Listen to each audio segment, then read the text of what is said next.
हाय बेचारी बहू। सरिता की शादी एक अच्छे परिवार में हुई है। उसका पति रोहन उसे बहुत प्यार करता है।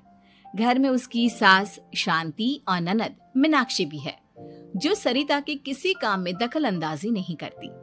लेकिन फिर भी सरिता को ऐसा लगता है कि दुनिया की सबसे ज्यादा बेचारी बहू वही है और सबसे ज्यादा अत्याचार उसी पर हो रहा है।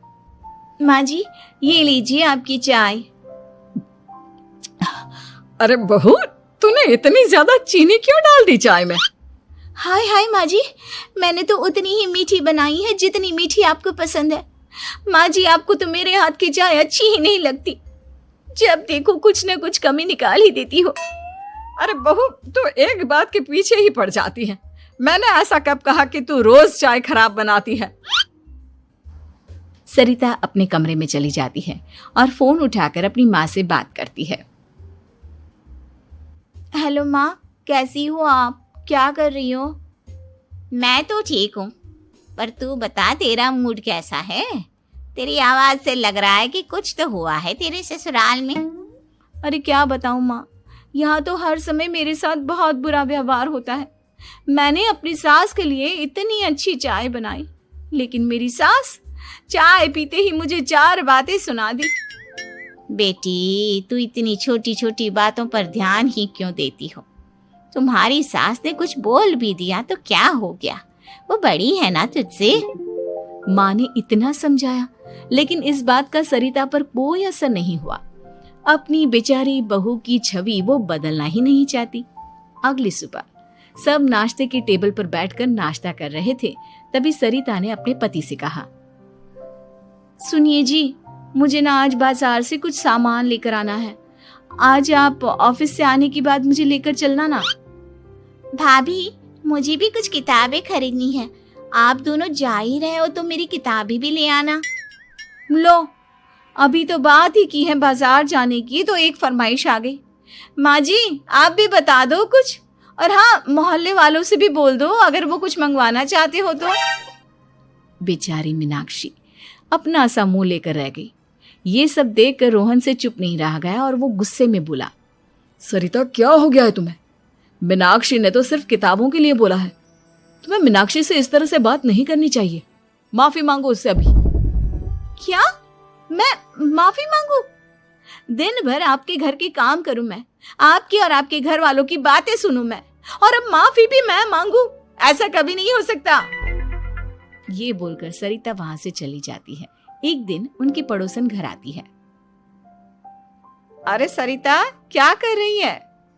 और क्या करूंगी भाभी जी, बस घर का काम ही कर रही हूँ। आप बताओ कैसे आना हुआ?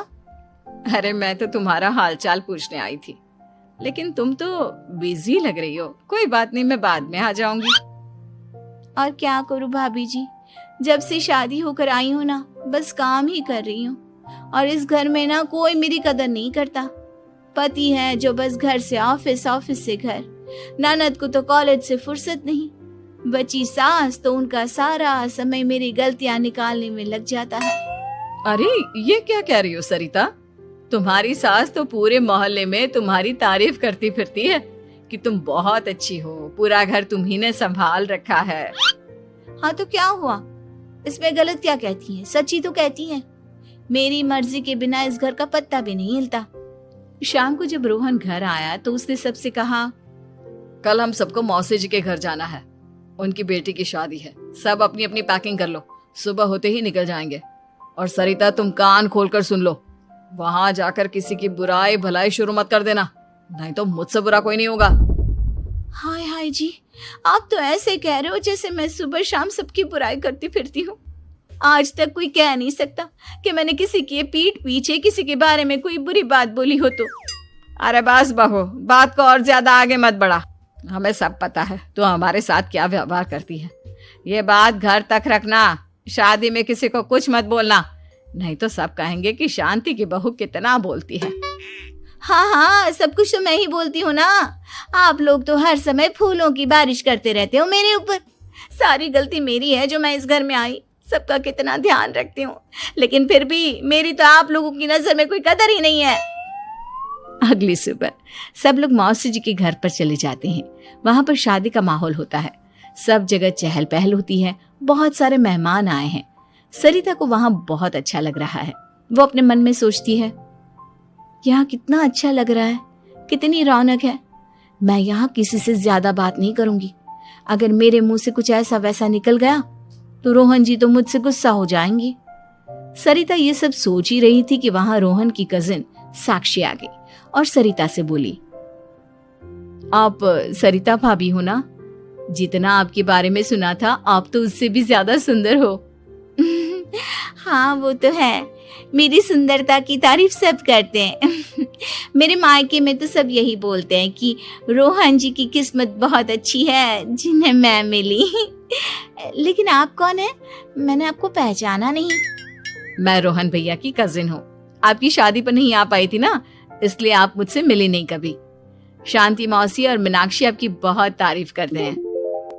क्या कहा तुमने? मेरी तारीफ? कभी नहीं। मेरे ससुराल वाले कभी मेरी तारीफ कर ही नहीं सकते। मैं इतनी अच्छी हूँ, मेहनती हूँ, लेकिन उन्हें तो मेरी कदर ही नहीं। सारा दिन घर का काम करती हूँ, फिर भी मेरी सास ना मुझे सुनाती रहती है और पति भी मेरी सास की साइड लेते हैं। ना कभी बाहर ले जाते हैं ना कहीं घुमाने। अगर घुमाने के लिए कभी बोल भी देना तो उनकी बहन बीच में आ जाती है। मैं कैसे रह रही हूँ उस घर में ये मैं ही जानती हूँ। सरिता की ये बातें सुनकर साक्षी को बड़ी हैरानी हुई। अब वो हर किसी के सामने अपनी बढ़ाई और ससुराल वालों की बुराई करने लगी। रोहन और शांति को सरिता पर बहुत गुस्सा आया, लेकिन वो चुप रहे।